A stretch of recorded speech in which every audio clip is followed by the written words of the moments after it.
Hey everyone, this is Veiled Shot here to bring you another Awaken Chaos Era video. This is going to be a walkthrough on Endless Trials, arguably one of the most important game modes in this game to help you get some gear charms. It's going to be my own, progress through the Endless Trials, a little bit of artifact guide on the way, and boss guide. Alright, let's get into it. Just before we get started, I realized this video is much longer than I thought it was going to be, so if you know what Endless Trials does and everything, you can just skip to the boss battles and the strategy guide. I'll leave timestamps in the description below. Alright, here is my collection. I do have Evelyn Firston, who I use sometimes, not all the time. I don't find her actually completely necessary in each one of these. She's going to have level 4 glyphs, not even completely maxed out. Pretty fast, not my fastest member of the team, but I do want her to go before everyone else, just to make sure that she can either strip or land her defense down on her skills. Then I have Tia, who I use almost every single battle despite the elemental disadvantage if there is one, and she's geared mainly for dealing damage and landing her debuffs, her frozen. She's got high focus, high crit rate, high crit damage, not super high crit damage that is, and then her glyphs are completely maxed out. I use Nathalia interchangeable with Evelyn Firston if any more damage, level 4 glyphs on her, and decent stats, 73% crit rate, decent crit damage, and decent attack. Almost no speed, though. And then I have Zachary, who is my main nuker for most battles, and he's got a little high on the crit rate. Would like some more crit damage on him. Decent speed, he's pretty slow as a character, and decent attack. His glyphs are completely maxed out. And then the one also I use in every single one of my teams is Connor. He's got level 5 glyphs, not maxed out quite yet. He's going to be the first one who goes in every single one of my teams, 181 speed. That way he can provide his buff that will give attack up and shield to the entire team. It's super important. All of their abilities are maxed out except for Tia, and that's it. So let's get into the Endless Trials. Alright, here we are at Endless Trials, level 60. Now you should be able to complete this completely free to play, as long as you're 6-star in units. All the gear on my characters is from completion of campaign or from completion of quests. They give you pretty decent gear, so that should be good enough. Now, level 70 is a little different story. You're going to need some specific teams, at least specific elements for that, and I'll go into that later. Now, once you get in here, you'll notice the hexagons on the floor. You're going to be going through these layer by layer. Each one has a different event on it. Now, you're going to be going through, you're going to pick up artifacts, which are these things right here, after each battle. And I'll be going through them myself as we go through these little battles. You're going to notice the monsters, the goblins, one has a bow, one has a shield. The ones with the bow are less valuable. They don't give you anything but gold, a little bit of tribal tokens, and vouchers, which I'll go over in a little bit. There are not boss battles that are a little easier. These are boss battles, and they do drop gear charms, so we're going to be targeting those. There's also these little glowy chests. These are random events. We're going to give you one of two options. They're going to be able to give you either diamonds, gold, artifacts, or bonuses in the upcoming battles. And you can choose one of two options. These are purses. They'll just give you gold or diamonds. These are statues. They'll be able to revive one unit that has died. These are scrolls. You'll be able to recruit characters that the game kind of gives you an option to recruit. As far as I know, they don't have gear on them. I pretty much have never used this. I think they're pretty useless. And then there's going to be these Breath of Revivals. These are really important. They're not on every stage, but they do give you a full box revive, just in case you mess up. And then there's these bonfires that are going to be removing these status effects. Now, once you get into the floor, each floor has a different status effect. This one has Spark. So at 5 sparks, you get this debuff called Desiccated, which reduces your max health by 20% and crit resistance by 20%. So we're going to want to plan that out so at the end of the Endless Trial, we're going to be picking that up before the floor boss battle, because the debuffs are pretty significant. One other thing before we get started. Oh, looks like we're getting disconnected from the server. What? We're going to want to check out this black market before we even do anything. This helps us plan out our kind of strategy of attack, because you're going to be getting these black market vouchers, and they're only used in each reset of the Endless Trial. So every single time it resets, you'll get rid of these things, so you're going to want to use them Now you could save them if you're worried about losing battles. You can revive one random slain hero, remove area effects, or restore health if you need it.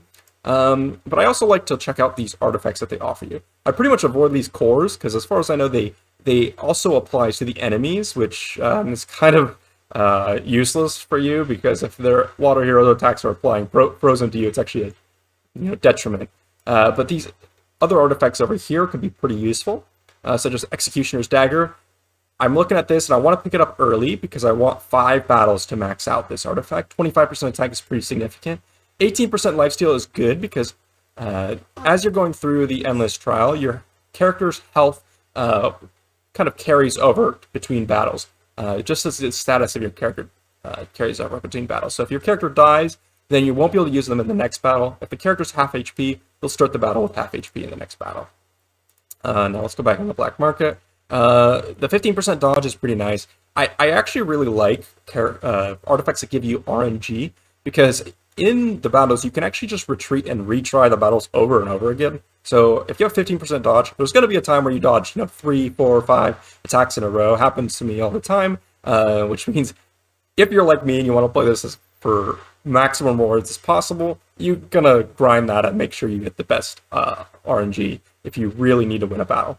30% crit damage is just really good. I really enjoy the artifacts that just give you more damage because they're super good because the characters actually don't have super high HP. Now let's check out this artifact that I got. I really like the bonus turn. As I said, damage dealing ones are super good, which means this will just give you, cooldown decrease because you're taking a bonus turn, doing more damage. It's super good. You can also stack these, so if you kill an enemy, you might get like 3, 4, 5 bonus turns if you get a bunch of artifacts. So let's go ahead and go into this first battle. I'm only going to be doing a couple of battles for you, and then I'll skip to the boss fight. So here's my team that I'm going to be using. I use the decreased defense spell because I don't have one in the team. I also use the stun because it's really nice to take out a target and just stun them so they don't do anything. Usually there's going to be the higher health character in the back that will survive. Now before each battle, if you want to kind of adjust your strategy, you can check out the information here, check out their skills. This is super important, especially for the artifact value. Now, if you remember, we have one that gives us a bonus turn if you kill an enemy. So if you can see, these little side ads have 3,681 HP. The boss has 14,000 HP. That's pretty significant. So we're going to want to kill them because it's going to be super easy to kill them. Now, here we are. I'm going to use the decreased defense spell on all the enemies with Tia. She has elemental parity or elemental advantage here. She's her ultimate. As you can see, she's taking, third of her HP, and these characters are almost dead. So pretty simple. I'm going to stun the boss here because you can see I'm pretty much going to kill all these side ads, and then the boss is going to live. So as you can see, they're all dead. Killed them all, and I get a bonus turn here. Boom. And we should just be able to finish off Valyria here. Perfect. Pretty simple stuff. These early boss battles, or rather not even boss battles, but these early battles are pretty easy. Really, you only need to worry about the end floor boss battles, and later on in the stage, when you start getting the status effects, it starts to get a little more difficult. As you can see, every single time we finish a artifact battle, we're going to choose an artifact. Now, of these 3, I am going to pick Claw of Death.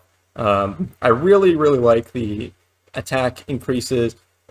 Taking damage, you don't really want to take damage at all, so this one isn't very useful. Now, if you're running a maybe a poison team for the boss battle, this could maybe be useful. And restoring 5% HP at the start of the turn, you're not going to be taking much turns, so this isn't very useful. 5% HP is not that much, so I'm going to take the attack increase.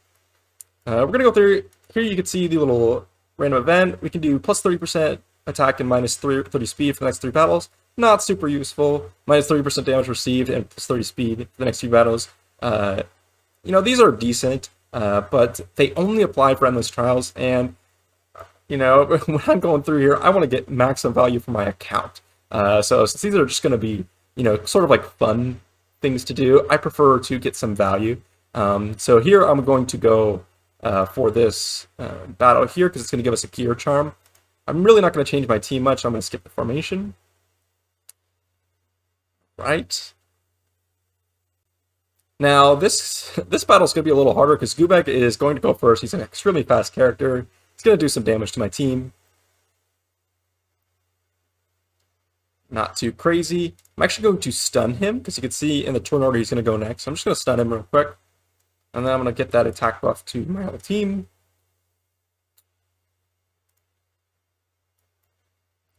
Whoop. And I accidentally used that, so we're going to cut back to... going to actually retreat here. As you can see, you can just kind of retreat at any moment. Accidentally almost click. We'll get back into the battle. Alright, as you can see, we're back here in the battle, and Gubek's going to go freak out, as usual. We're going to stun Gubek again. We're going to put that attack buff up. Get the decreased defense out. Go ahead and do the AoE. Again, as you can see, these side ads have 4k HP. Boss has 18.5. The boss is going to be way harder to beat. But you can see Tia got an extra turn here. I'm going to hit the blue one, try to get an extra turn. Perfect. Hit this one, maybe get an extra turn. Awesome. So you can see that artifact really coming in handy right here. And then we're just going to see if we can nuke down Gubek. Ooh, that was a ton of damage. Now, I actually hope that she doesn't get a crit here. Well, she killed. Actually, what would have been perfect there is if I had stalled one more time so Connor could have healed my whole team. Because I wasn't full HP there, so then the next battle will be at full HP, and I'll have even less of a chance to fail. Here we go, we're going to get another artifact here. So here, this one's actually, I really like this one because, as I said previously with the RNG, you could just restart the battles over and over again like we just did. So if you make a mistake or whatever, something RNG doesn't fall in your favor, just restart the battle, and you could end up with a really, really nice set of debuffs on the enemy that'll give you a really nice chance to win. That being said, I really like this attack and speed. I like getting speed early to make sure my team is going first. As I said, there's a soft cap to speed, so I don't really like to stack these too much, but getting a couple of them, getting about 160 speed on all of your characters is super useful. So we're going to take that. We're going to keep going here. I'm going to show you this next battle, and then I'm going to skip to the boss. As I said, all these battles are pretty easy. Some of the Gubag ones are actually pretty difficult because he could just do a ton of damage to your team. But here we are. We're just going to get the attack buff. And we're going to get the decreased defense out. One resist on the boss, that's okay. Alright. So, boss has quite a bit of HP. I'm actually going to stun the boss because we should take out everyone here with Zachary with his passive and his ultimate. Boom, everyone's dead. And get to take an extra turn because I killed someone.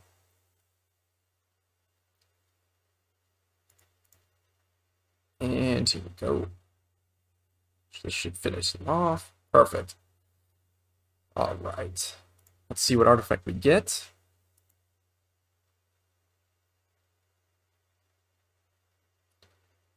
Here we go. So, these ones aren't super good. I don't like the taking damage ones. 20% defense isn't bad. Not a bad one to get. I'm actually going to take the lifesteal here because I have a bunch of damage dealers and we're doing a bunch of damage. So the best way to heal is through lifesteal. Now I'm going to skip ahead until I make my first purchase with these black market vouchers, and I'll be back when that happens. So you have 68 black market vouchers. I'm going to pick up an artifact. Now, it's between crit damage and attack. I really like this crit damage one, but we do want to get this as soon as possible. So let's see here. We need 5 battles, so at the very most we can do... there's no battle in front of us. We can do 1, 2... so we have the battle right here, and then let's just assume there's another battle. So we can get a maxed out one, possibly, but I think it's safer just to go with the crit damage one. So we're going to pick that up, and I will be back when we get to the boss. Okay, as you can see, we planned it out so we can pick up this Breath of the Revival. Obviously it's a last-ditch effort, but it's nice to have a nice stockpile of them.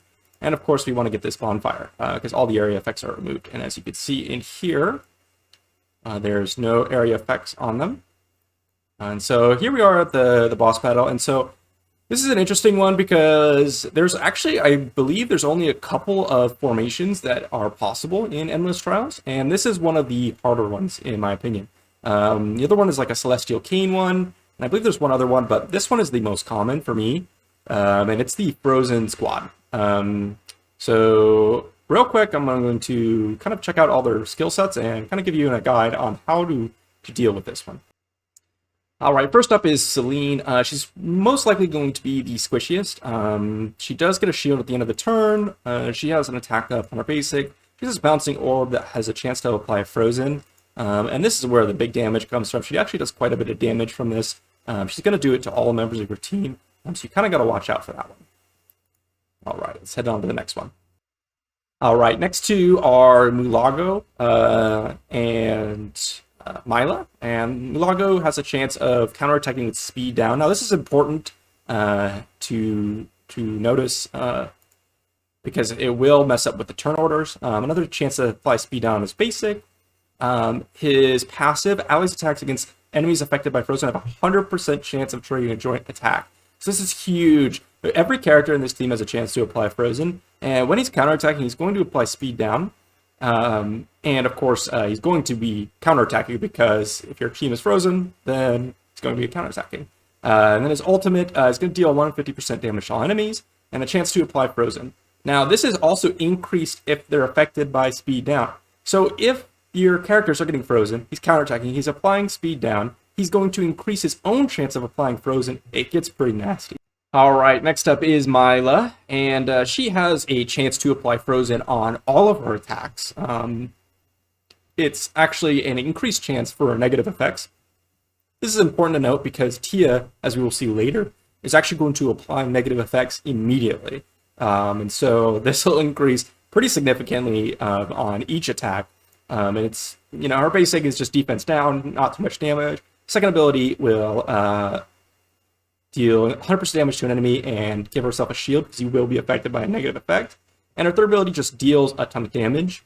It's not super huge. The important thing to note is that this is an AoE, which means that there's a significant chance you're going to get AoE Frozen on you as well. And we'll see later how much that happens. All right, here we go. Last one up is Tia, and this is the one to really watch out for. Her passive is a debuff that at the end of the turn, you're going to be inflicted with Frostbite, which reduces your speed, and eventually a certain amount of stacks will turn into a Frozen debuff. That's huge because, as we've seen before, a lot of characters combo with Frozen and even negative status effects. And so we have here just deal 100% damage and applies Frostbite. Not too crazy. Deal 150% damage is actually a huge damaging ability, and it applies 2 stacks of Frostbite. And then her ultimate's the one you really want to watch out for. 120% damage to all enemies with a 80% chance to inflict Frozen if they're affected by Frostbite. And so, for example, like my Tia, she's going to go first. So she's only going to have a 50% chance to apply Frozen. Their Tia is actually going to go second. Which means that your characters are going to have Frostbite, which means there's an 80% chance that your whole team's going to get frozen. This is important to watch out for, and you're absolutely going to want to CC her as much as possible to avoid the full team froze. All right, let's get into the boss battle. All right, here we are back at Endless Trials. I just want to go over some of my artifacts that I managed to pick up. I got a couple legendary artifacts, got a little lucky. This one is ability cooldowns reduced by 1 turn. Pretty significant artifact. This one, not too good. 30% at the end of the battle. It's not going to help us really for this boss battle. As you saw, 30% crit damage. This one is actually really, really good. Enemies killed, all allies get 30% attack plus 10% speed. Our goal is to kill at least 1 enemy. You saw this one with a 50% attack on spell, 1 bonus turn. This one is an RNG one. It's really good when attacking a group. There's a 30% chance to double the attack stat. As I said previously, you could just keep re-rolling, exit the battle, and just get that to make sure it happens. This one, the 20% chance to attack again when attacking a single target. Just base stats, attack, and speed. This one is a really, really good elite artifact. 10% chance to grant a bonus turn.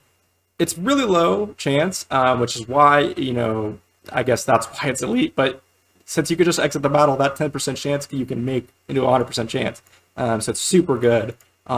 Just lifesteal, more speed, and just attack. So really just base stats, honestly, and then bonus turns is going to win us this battle. All right, here we are. We're going to go back into the boss battle.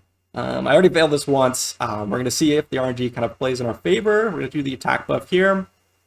As you can see, we're going to get that frostbite debuff, minus 10% speed. We've got to make sure that doesn't reach 5 stacks. Oh, we got a bonus turn from Connor. I'm going to try to focus fire Celine down because she does have the lowest HP. And we do want to get that kill, as we saw from our artifacts. Get the defense down. Go for the AoE freeze. Okay, we got 2 frozen. Not too great. I'm going to stun Tia here. As you can see, she's going next in the turn order. I'm not going to try to wake up Celine or Mulago. I'm going to hit Myla here because I do not want to wake them up with the frozen debuff. Okay, we got Nathalia to go. We're going to keep focus firing Myla because she is the lowest HP. Unfortunately, her additional attacks are going to hit Mulago. Hopefully he doesn't wake up. He woke up. Actually, he did not wake up. He got his turn, and that kind of expired the freeze. Now, as you can see, she had a chance to apply Frozen, but we didn't get any Frozens on us. We got kind of lucky. I've been running this quite a few times, so we do want to try to finish this. And we're going to hope for a crit here. Oh, just bonus turn. So we got a bonus turn. Oh, we got another attack from our artifacts. And we're going to go again with the bonus turn. Awesome. We're going to try to do a big hit here with Zachary. Now, he's kind of elemental disadvantage, but we did get a crit. We're going to get a bonus turn. We're going to get 2 bonus turns because of our artifacts. We're going to try to go for Mulago now. All right. And we're going to get no crit there. That's okay. We're just going to try to hit again. All right. We got a bonus turn from our artifacts. Pretty nice. And we killed someone, so we're going to get a bonus turn again. Get our ultimate resets. See if we can kill Celine here. I don't think we're going to have the damage. Not quite. Here we go. Tia's going to go. We're going to get frozen on pretty much our whole team. I wouldn't doubt it. Okay, Zachary didn't get frozen, which is not bad. We're going to go for an AoE here. Try to do some big damage. Got a bonus turn from our artifact. Another bonus turn from killing someone, but he got frozen there from getting 5 stacks of this frostbite. And that's what makes this team so insane, is that even if you're like CCing them, you're going around them turn after turn after turn, eventually you're going to get CC'd and it's going to throw off your team. So we've got to watch out for that. We're getting a little bit of lifesteal from our artifacts here. Tia's going to get a turn. Let's see what she does here. She's going to kill our Zachary. It's not a huge deal. So we got a double turn there. Bonus attack from artifacts. And not bad. So Zachary's dead. And this tends to happen quite a bit. For me, you tend to lose like 1 character or maybe 2 characters. If you want to re-roll over and over again, you'll eventually get a roll that you don't lose any characters, but that's not the case. I'm going to pick the double damage one because of the RNG. I like to roll those RNGs because it gets huge value if you get it. We completed floor 1. All right, now on to floor 2. So this one, the area effect is biting cold, which means if we get 5 snowflakes, we're going to be inflicting damage equal to 20% of our max health per turn. And we're going to be reducing the effectiveness of healing. So that's huge. So after 5 battles, we're going to get that effect. All right, so I'm going to go show you exactly what the status effect of the floor does. It's kind of hard to see if you're not paying kind of close attention to it. But a good counter to it is actually Connor, for this floor at least. You're going to be taking damage at the end of your turns. You can see there, see how the shield just kind of went to about half on Connor. That's because he took about 20% of his HP in damage. So it just kind of damaged the shield. Oop, I kind of forgot to take out Methasia and put Connor back in, but that's okay. We're going to clear it anyways. Get a bunch of extra turns here. Actually, she didn't get an extra turn there because the damage that killed that unit was another artifact. It actually wasn't her. So I'll show you that when we get to the boss battle, what I'm talking about. But Nathalia should be able to clean up here. So we actually got 2 bonus turns here. I just saw the bonus turn tick. So another bonus turn from a chance of getting a bonus turn, and then another bonus turn from getting a kill. So we're going to get a couple damage. That yellow number there is the true damage from an artifact. So you can see how much damage these damage artifacts are doing, which is why I love them so much rather than the defensive ones. So, all right, so we did lose a character from the previous boss battle. Boom, another bonus turn. Pick up that one, absolutely. But I'm going to be using our black market vouchers here again. I'm going to be picking up this damage one. Obviously, I kind of explained it earlier, but 25% attack is actually not 25% attack. It actually ends up being, I mean, I'm not going to say it's 100% attack, not exactly, but because there's a bunch of other factors there, but it does increase based on your other artifacts. So it does get way more valuable because of that. So I'm going to come back when we get to the boss battle. So here we are at the boss battle, and as you can see, it's the exact same team comp from the first boss battle, and this is why I say that when you get to level 70, you're probably going to want some specific affinities, because I don't have really good wood damage dealers, the green ones, and it really matters for these battles. So just going to go over some of the artifacts I actually managed to pick up. So this one's a particularly good one. Attacks have 50% chance of inflicting bonus true damage is huge amounts of damage. Flood Staff, when a spell is used, it resets all the caster's ability cooldowns. Just a reset skill. I did get another one of these. I think you saw that. And just some crit rates. I don't think anything else. This one's pretty decent. Increases attack by 5% for each action. So the longer the battle goes, the more attack you're going to be getting. I don't think there's anything else of note. We're just going to head right into the battle. Alright, here we are in the battle, and as you can see, I actually picked up an artifact that has a chance of applying a random status effect on the enemies. That's why you're seeing those little red dots already. And so, because of artifacts, we're just going to go with the standard, buff up from Connor. We're getting the Frostbite again. Unfortunately, we kind of got a bonus turn on Connor. I actually would have preferred another character. We're going to focus Celine because she is the squishiest. But as you can see, these characters' HP are up by like, roughly 40% more HP. It's kind of huge. But I'd argue that these characters are actually easier to beat because of the artifacts that you have. Now, you may wonder, why am I not going to use these abilities? Yes, I get bonus attack from them from using the spells, but I actually would prefer to have the skill reset. And here we go, we got a bonus turn, and this is why I say wait until you get the skill reset. So now we can skill reset, and you might be like, oh, well, what happens if I don't get a bonus turn? Well, then restart the battle, because I am looking for the maximum value. So even though this is very difficult, and if I didn't reset the battle, I probably would not have been able to beat this, I am going to reset the battle because I really would like to get these increased rewards. So just going to use the skill on Tia, because I don't want to wake up these enemies from freezes, because it is possible that that's going to happen. Nathalia is going to do an AoE. Hopefully she hits Tia. Okay, that's good. She's not going to have a chance of waking up Mulago. She got a bonus attack from our artifacts, but she is targeting Mulago, so she may wake up both of them. She only woke up Mulago, that's good. Actually, she did not wake up Mulago. This is a reset of our turns.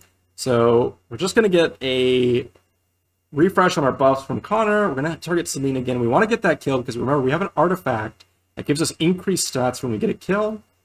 Hopefully we get some nice damage from Zachary here.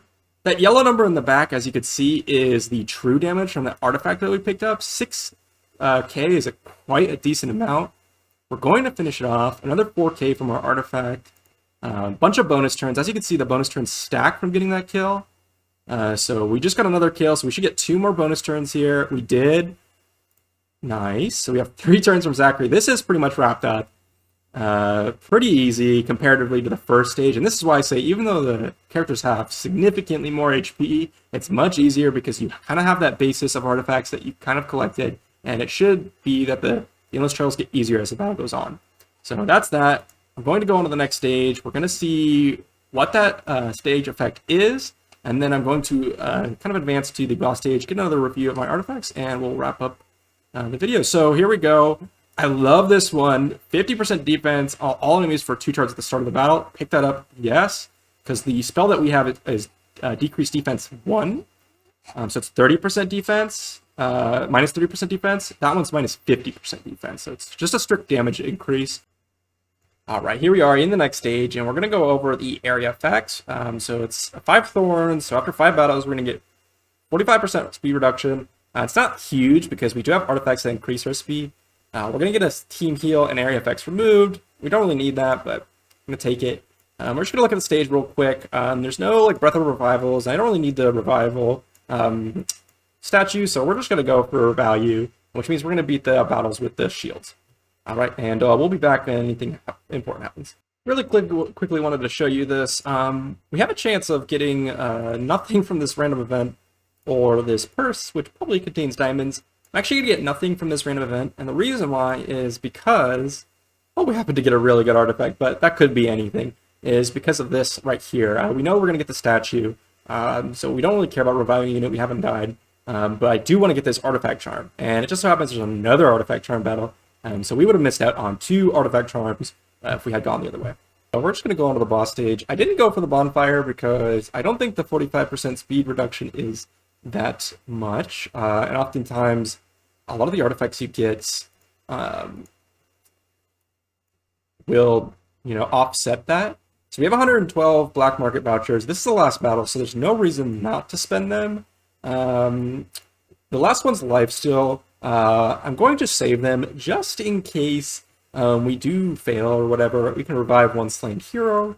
So we're going to go in here, and as you can see, it's a different boss battle from the previous ones. This is another formation that is pretty common. I'm going to swap this out for the damage dealing that scales off of attack. So this will also scale because of our artifacts. It's actually a pretty decent one to get, because we no longer need the decreased defense. So here we are in the fight, and you can see we got the 50% defense down, but we also have 30% crit rate down, and minus 15% dodge, and a bunch of other debuffs on everyone else. That's why those boots, the boot artifact, are pretty good. So we're going to check. So looks like Rickard has 91 HP. We got Lordrek with 76k, and Hassel with 101k. So Lordrek's the squishiest, but I do have 2 fire damage dealers, so I'm going to go for the wind one. You can see that 5.6k is the bonus true damage. I'm not going to use the spell here, because we're going to wait to see if we can reset our cooldowns. Let's get some big damage. Look at that, 14k on each of the true damage hits. Huge damage. I'm actually going to use one of the spells here to stun Lordrek, even though I don't think that's going to stick because of the way Lordrek works. We're going to use the 50% attack to see if we can do some big damage. Look at that, 60k attack, plus another 18k, plus a bonus turn. As you can see, Lordrek removed the stun. That's okay. But we did get through. We have 4 turns, 3 bonus turns. We're going to use the spell again. Boom. And we're going to use a final ability. Let's see how much damage we could do. And we got an extra... Look at that, 40k, 36k, plus 18k on true damage, and I love seeing those huge damage numbers. It is really satisfying. Maybe we got something good. No flat health. It's trash. Unfortunate. No speed on it either. That's why I think the main appeal to the Endless Trial is really the artifact charms that you get, and let's see what we get. Just some diamonds, some gold, some trial tokens, and that is the end of the Endless Trial. And so that is that. Stick around the channel, make sure you subscribe, because I am going to be releasing a 6-star XP jelly calculator in the next couple of days, so stick around for that. And other than that, I will see you around. Thanks for stopping by.